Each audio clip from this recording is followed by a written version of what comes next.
Why, hello, my name is Anna Knob. I run the Nurtured Bee, I guess you could say, for those of you who don't know me.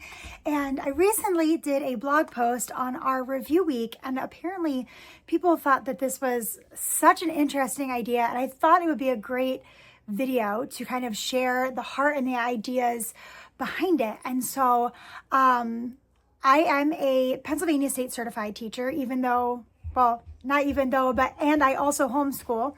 And so as part of that, I have to do continuing ed hours. And one of the trainings that I did was about teaching reading and the alphabet and everything.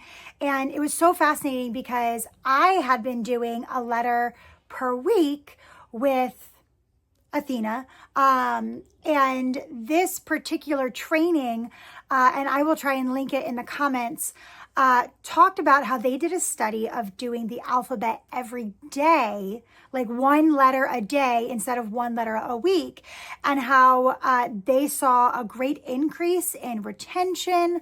They saw a great increase in being able to match like letters with letter sounds and everything. And so since I did that training, I have switched up how we homeschool in that way, and we do a letter every day, which means that after 26 days, as long as I'm like consistent with it, so it's usually like a month and a half or so, because we don't always do like our whole bookwork routine every day, but every month and a half or so, we get through the whole alphabet, right? There's only 26 letters in the alphabet.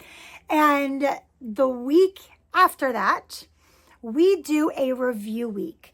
Something that I really have learned more about since homeschooling that we didn't really talk about when I was getting my education degree, is the idea of spiral learning. And that's because public school is really mostly made for mastery learner.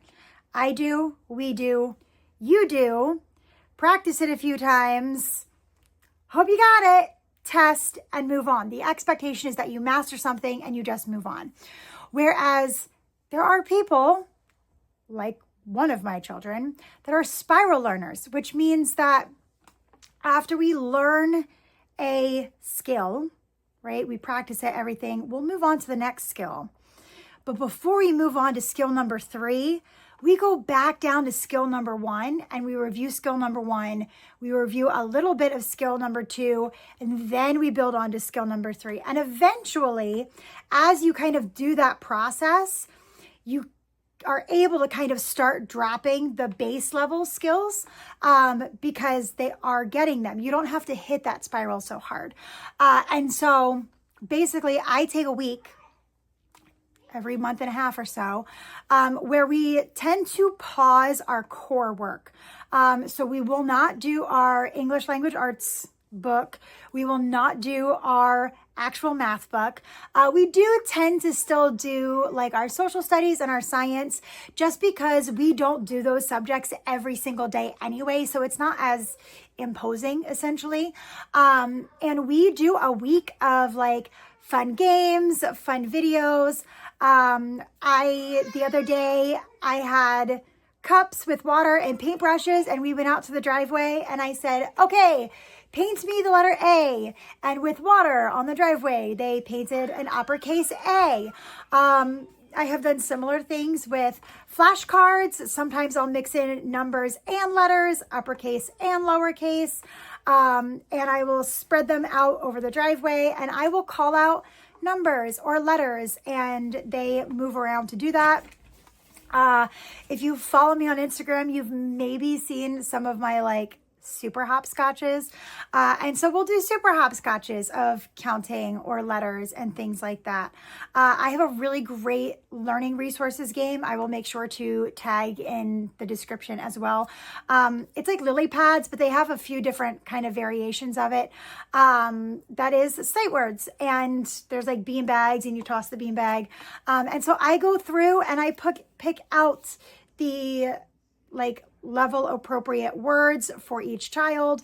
I have a pile for each of them, and sometimes I mix them up. I'll put some lower level ones in for Athena. I'll put some higher level ones in just to kind of challenge her and again, kind of that review, but also still having that kind of like on grade level expectation, sight word things. And so we just do that. And it's really great because it gives them a break from the book work.